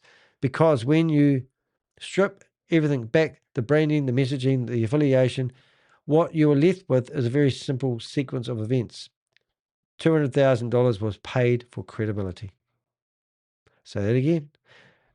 They paid $200,000 to the Orlando Economic Partnership Organization simply for one reason: credibility. A clear evidence-based warning was issued and ignored. $190,000 was ultimately returned through the court's-approved settlement. These aren't opinions. That's the paper trail. And this is why timelines matter, because the time something becomes obvious to everybody, when the arrests are made, when the filings are published, and when the media catches up, it's usually already too late for many people involved. And that hurts me. The money has moved. The trust has been established. The damage has already been done. That's why they call people like me whistleblowers. How many people? Put your hand up. Put a 7 in the chat room if you wish you listened to me back in September 2025. Imagine if you all listened to me and you all took out your money. It would have fallen over. But I mean, hey, the legal system can't step in and recover what's left. Sorry, the legal system can step in and recover what's left. The media can step in and expand what's happening. Sorry, expand? Let's explain. Come on, let's have a go. The media can step in and explain what happened. Yeah. And to be honest, that article that they wrote was my favorite article because that was pretty cool. I mean, that lady there, she's a mum, I know, and she is busy, but she made time to write that article. She made time to investigate that article. She did writer replies, and then she published the articles. Well done you. And that's what true journalism is about. But no one's actually a true journalist anymore. I'll take my words back on that one, because they always wait for a court document to be in their hot little hands.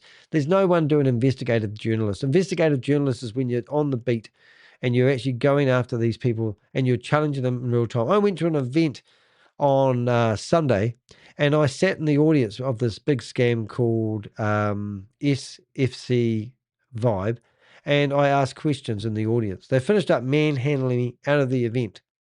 It's all on my YouTube shorts. Have a look at it. But no one does that type of an investigation. I even said to my friend that actually managed to get the Commerce Commission involved, Chris Lynch, I said to them, he said, that's I haven't got the balls to do that anymore because it takes a toll. But that's the type of investigation that I like doing. So if you've got any scams out there or any people that you think may be doing something dubious, reach out to me anonymously and we'll have a look at it. And just like I did with Goliath, but how many of you people wish you listened to just Mr. De Heck now, eh? The media can step in and explain what happened, but they're not really a prevention. But neither can go back to the moment where a warning was first delivered and could have been acted on. So you can't. That's the part that doesn't get undone. We can't undo what's happened, unfortunately. And that's why I document these cases the way I do. It's nice to go back to my own warnings and go, I told them not to do that. Not just to explain how they collapse, but to show how early the warning signs actually do appear. Let's listen to what I said there. How many warning signs is there? For those willing to look beyond the surface and follow what the evidence is really telling them. Now, on the bottom of all my emails, I put a disclaimer, not because I'm scared you're going to sue me, because I quite like being in the courtroom these days, becoming a bit of a lawyer, just saying. But we actually rely on open source intelligence. We ask people who have been involved to provide us screenshots, emails, the whole 9 yards. We put it all together, then we try to verify it as best we can. We don't do things illegally. We rely on publicly available records, archive web pages, corporate filings, domain name data, social media activity, and open blockchain transactions. No private data, hacking, unlawful access methods were used. We just do it the proper way. Oh, unless we get caught. Well, that's what we say anyway. Might not be true. Could be. Anyway, so here you go. You got Tim from the Orlando Economic Partnership putting $190,000 into the BRICS van. And look, who's got the money? It's the crypto Ponzi scheme Avenger. Hey, look, if you want to support what I do, I really appreciate it. Click on those buttons on my website. But think about becoming a member of my website. If you can't afford it because you lost all your money to a scam, I understand. I hear you. That's okay. But what you can do that costs nothing, as long as you're logged in on your phone watching me, make sure you subscribe to the YouTube channel. We're here. We're here to help people, and we can do things. If you click on Goliath Ventures on my website, deheck.com, you can actually go here and you can get all the phone numbers of the partners. We put them public, not like the newspapers. We've got a timeline. On the 3rd of September, Dan DeHeck launched a public campaign exposing Goliath Ventures. On the 14th of November 2025, Goliath Ventures informed investigators they had no funds. there would investors that no funds would be dispersed, and clinging to online audit excuses. And then on the February the 24th, the US government shut down Goliath Ventures and arrested Christopher Delgado. Now, there's a lot of stuff that you don't know about. He was actually helping the investigators long before he walked into the police station, handed himself in. Also, the books for the banks were actually audited way back. We actually had word of that. We have been documenting everything. We've found where he got the idea from, the liquidity pool idea. We've got people that are willing to talk to us, tell us who gave Christopher the idea of making out that's a way to tell people to invest in the things I was doing. We've got the receipts, we've got the photos, we've got the people, and we've also published around about 35, maybe 40 blogs on it, and we will keep you up to date. So tomorrow, we've got an interesting one on Wealth MD. Now, Wealth MD, there's the Wealth MD, Matt Burks was actually meant to be, I think, the CEO of that company. So they found money in Wealth MD's monies. They found 141K in a Wealth MD bank account, which is now another lot of money that's going back to the receivers. But Matt Burke, well, we're holding a lot of hope. Now the feathers are getting ruffled. Matt Burke's been questioned. Isn't that exciting? So here's Matt Burke here with his lovely wife. You're probably wondering why I'm putting his lovely wife in there. Well, that's what we do. We name and shame individuals. That picture was actually on the church's website. And Matt Burks is a minister, a pastor, something you eat with cheese. Anyway, he has actually been scrubbed from the church's website, which is absolutely batshit crazy. So if you, we've also got all sorts of stuff. So tomorrow we'll go through this blog. We're doing 2 Goliath Ventures blogs together. But the interesting thing about Matt Burke is they are sticking their nose in everywhere. So a lot more excitement coming up, guys. But the Redemption Church, well, that was another organization that I emailed. And I said, what are you going to do about it? What did they do? They scrubbed them from the website. And then we found all their social media stuff. They scrubbed them from Facebook. They scrubbed them from Instagram. And if you search for Matt Burke now, what do you get? Well, let's have a look. Matt Burks. I think it's Burks. Matt Burks. I think I spelled that wrong. There we go. Oh, look at that. And look, when you search for that guy, Matt Burks, up comes number 1. And you get my article, and you get all the articles I've published about him. Now, this guy deserves to be sentenced to 50 million years in prison.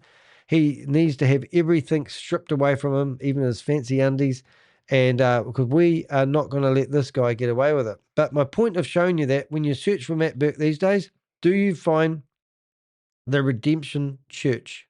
No. They have scrubbed him from every part. So here we go. You can see.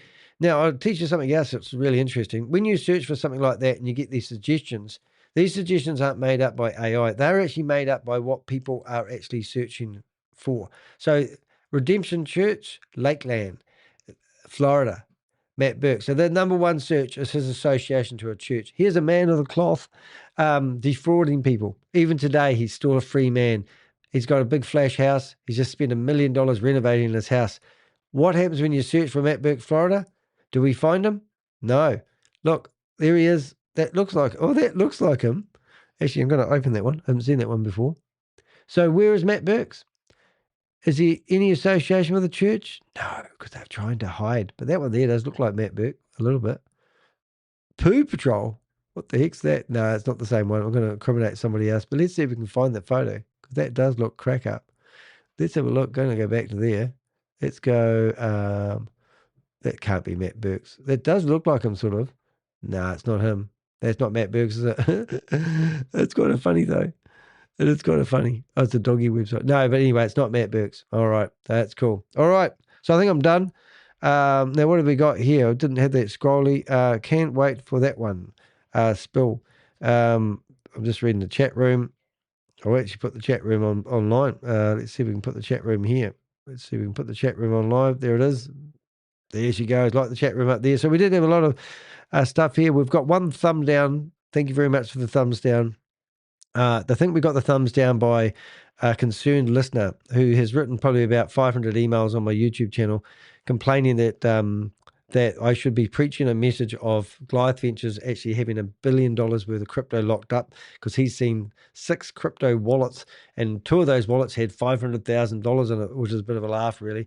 But, if you want to have a bit of a laugh, I will actually just go back onto this other window here, because it's kind of funny. But if you go to my YouTube channel and you click on videos and you come down here, you'll actually see a video of Mark going through a bit more.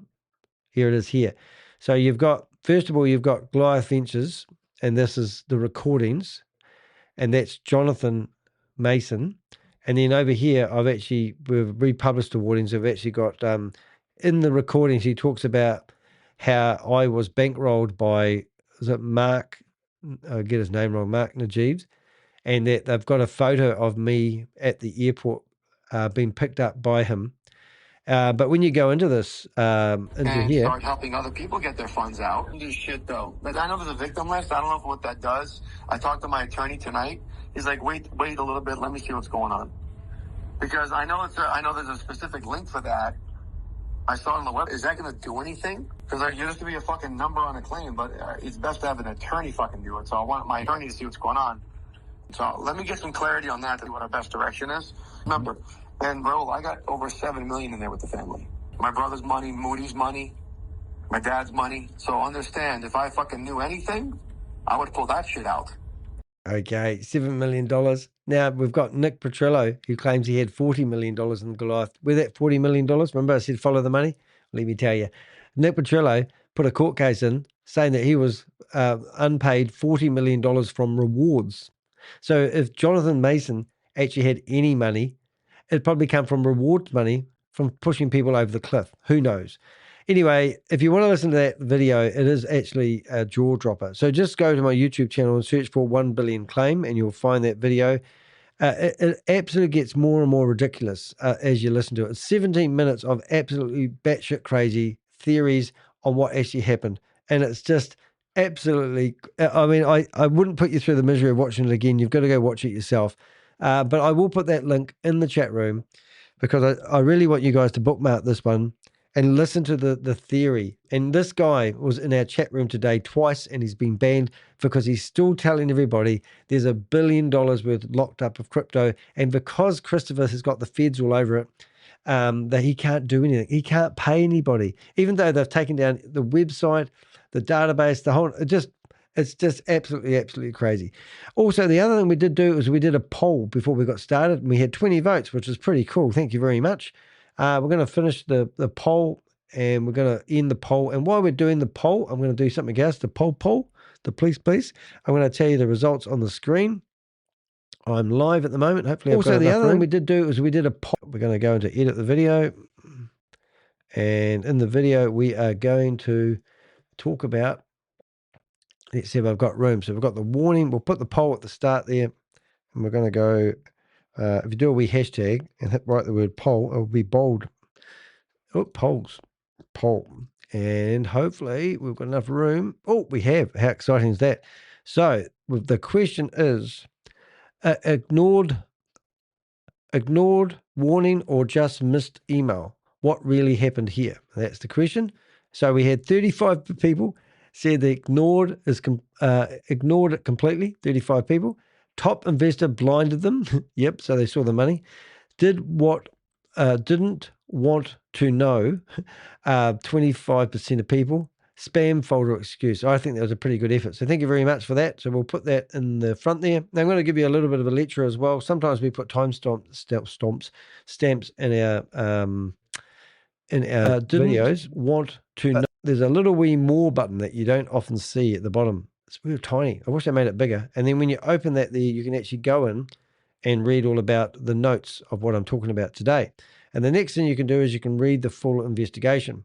So when you click on read the full investigation, it brings you to the blog. And that's how you can find the blog. And that's how you can also go to the bottom here, and at the very bottom, and you can log in and you can actually post a comment on my blogs. And then if you do that, it's all over here on the right-hand side over here behind my head. Your comments will appear throughout my website. So it's a great way of doing it, and I do try to interact with as many people as possible. That is me, and I am done. I've done a pretty good job today. I'm going to see you guys tomorrow, and I'll catch you in the next video. Thanks for watching. Now, you're probably wondering why I'm still here. That's because I record all my stuff live, which is quite scary sometimes. And what that actually means, I record live, and then I chop it up and republish it afterwards. Now, I do that for one or two reasons. I don't normally tell people why I do that. My content is continuously under attack. Live videos are harder for people to remove off the internet if they decide that I've done something bad, like name them, which like our friend. And that's the truth of the matter. But if I republish a blog, normally the person that's moaning and groaning about it, one of those videos will go, but normally not both. So I sort of future-proofed myself for people who don't like stuff that's gone down. We don't need poo-poo patrol. We don't need that anymore. We don't need to say goodbye to Gabriella, whatever name it was. We need to get rid of that. We need the economic, we'll get rid of that. And we got rid of that. What are we down to now? We're down to Christopher cooking. Wonder if he's going to get a job working back at In-N-Out Burger. Hope so. And then we've got my memberships. We've got my books that you can purchase. And, we've got some exciting stuff too. Listen to this. Oh, okay. But I would have to put in the money first. Oh, of course. So it's at 400, 400 to... I'm only going to do level 1. Stage 1. Stage 1. So I'm going to do stage 1. Level 1 S1 will cost you $185 US. So this is one of my Avengers here in New Zealand who's been getting information about this individual here, which is quite exciting. Anyway, so I'll leave that for now. And then we are going to just go through these meetings that I had open all the way through. So I had these meetings all the way open, and there might be a meeting that's still happening. Oh my goodness. How about that one? Ms. Honda Henderson is live. Let's just have a look to see if she's still going. And we'll go for Sam Lee. Oh, no, I can't do Sam Lee. Sam Smither.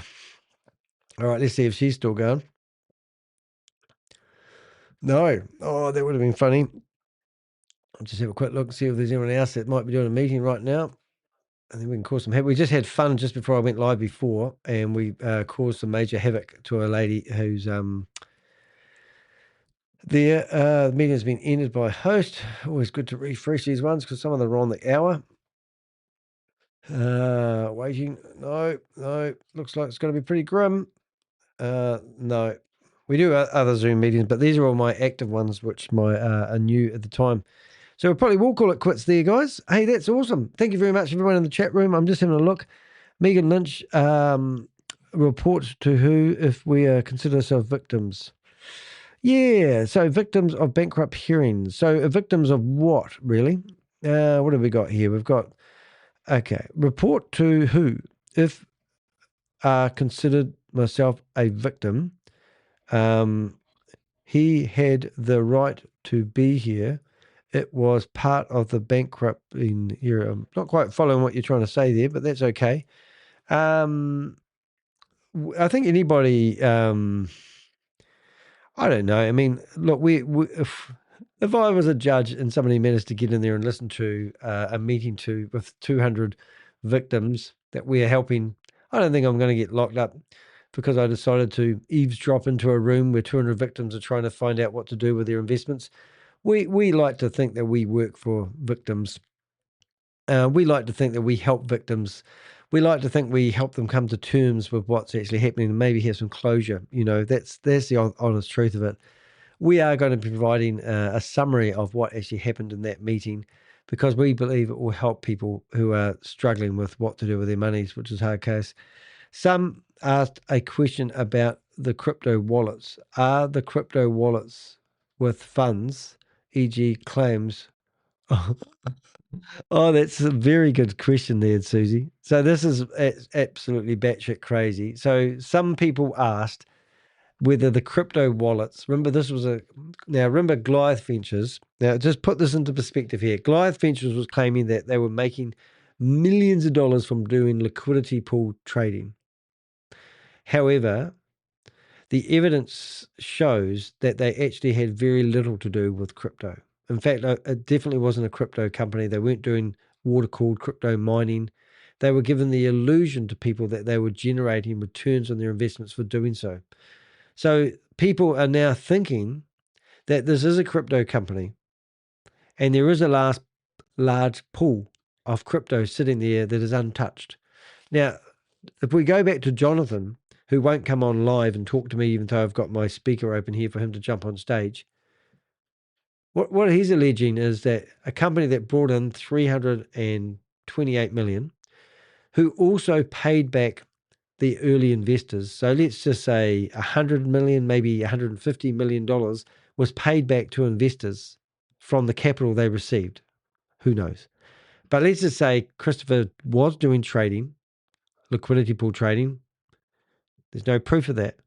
Let's just say he was actually doing water-cooled crypto mining. There's no proof of that. But all of a sudden, he's generated so much money that people like Jonathan Manson believe there's $1 billion locked up in crypto.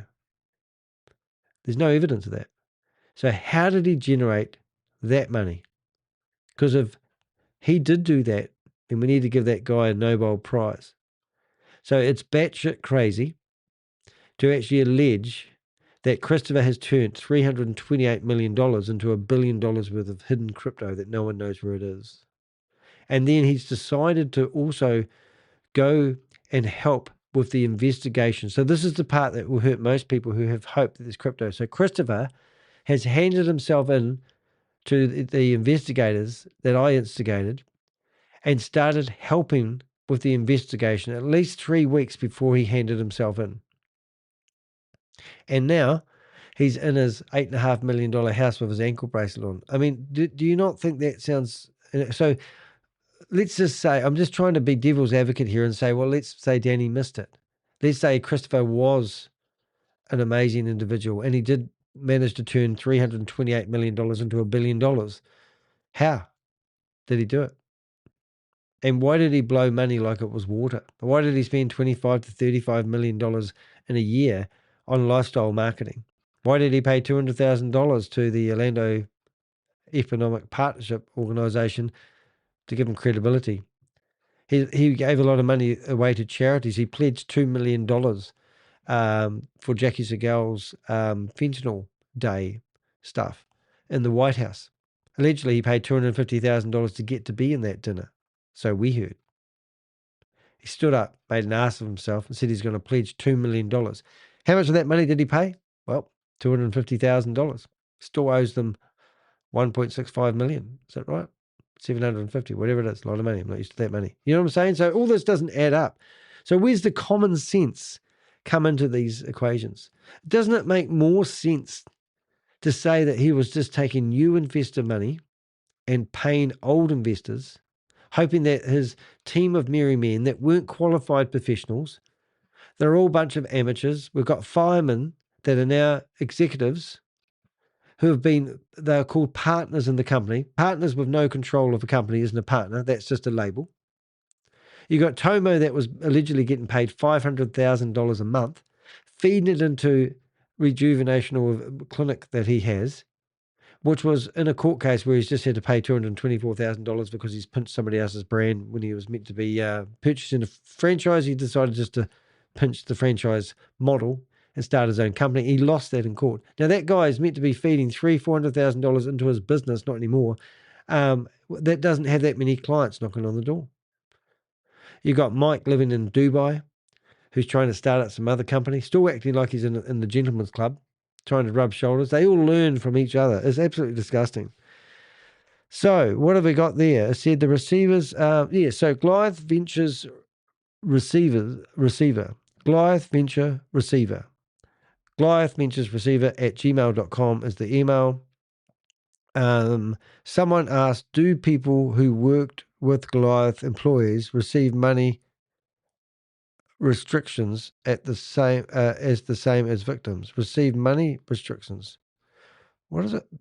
Do people who worked with Goliath employees receive money slash resolution? Resolution, is that the word I'm looking for? Resolution? I think it is. Resolution as the same as victims. Restitution. Restitution. Oh my God. Oh, that's interesting. So what, basically people have not been paid their wages. Is that right? Right. And the other one, answer, likely not the same treatment. Victims or investors. That's what I don't like the word victims. I like to call them investors. Mainly means investors. Well, there you go. Employees' claims, if any, will be evaluated separately under application law determined for now. Wow. Oh dear. I'm sorry you guys lost your dough to Christopher. But I mean, I do work hard at trying to help people, and I'm not the only one here. I'm just the guy at the front of the bus. Sometimes I'm getting content given to me just before I go live. We are thinking of setting up a proper organization called the Avengers, and it will be called something like the Avenger Alliance Network, where we actually go and investigate people's scams. Well, we call them scams, but we're going to investigate things where people think they're legitimate, find the red flags, and then give you a report of why we believe that this is not a good opportunity. Because it's just another day in the office for us. And if you are hell-bent at giving your money away on something that sounds too good to be true, then I can't help you. But if you're just about to hand that money over and you think it sounds legitimate, then don't do it. There was a guy I spoke to the other day, and he learns karate. And I've said this before. And his karate instructor said, if you don't know what to do, don't move. Don't move. If you don't understand crypto, if you don't have full transparency of what you're doing, don't invest. It's not rocket science, it's the hex science. Hope you've enjoyed that. I think we've got that. We've got one more here. What have we got there? Susie's given me a few other things. So we are going to give a blog with a summary and maybe some of the questions that were actually asked in the meeting. Forfeited assets, vehicles, jewelry, real estate, crypto will likely flow into the bankruptcy estate for distribution. The government is handling seizure and liquidation to save costs. Wow, isn't that great? So the government's picking up the dime to help the people. That's really, really nice. Vehicles, jewelry, real estate, and crypto. So other people's whose crypto wallets are associated. Now, how are you going to get that money? That's so funny because all these guys, like all these, I don't know if you guys have noticed, but we do have what do we got? We got, I think I can go middle of note. I'll just drag that off for a second. Right, let's go back. Persons of interest. Yeah, so this is it here. Okay, so we'll go back. We'll go here. So just before we go off. So these are the persons of interest that we've got. And I can tell you a story about each and every one of them. Obviously, Christopher's on the top left and Nick Petrillo. Nick Petrillo recruited 900 people into Goliath. Punit Shaw, 500 people. Mike, I can never get his name right, but his name, Mike Krominski. We've seen receipts of $35 million in his portfolio. Steve Davis, Alex Petrillo, James Delgado, Chris's brother, Hunter Smallback, all these people. We've got Nadia Bringas, who's a bookkeeper. We've even had Eric Clayman, who's an investor and wrote the contracts. Casey Holloway, Martin Bremier, Vincent Gratta, back to real estate. All these people that you're looking at here aren't corporate professionals. They are like tradies. Jay Newton, Piers Curry, Michael Hernandez, all these people. It's just absolutely shocking. These are co-conspirators. These people here, there will be a trace going to their crypto wallets. They'll be sitting here thinking, I've spent and hid that money. I bought it on a car. I heard this thing about crypto at the moment. in Dubai at the moment, to be honest.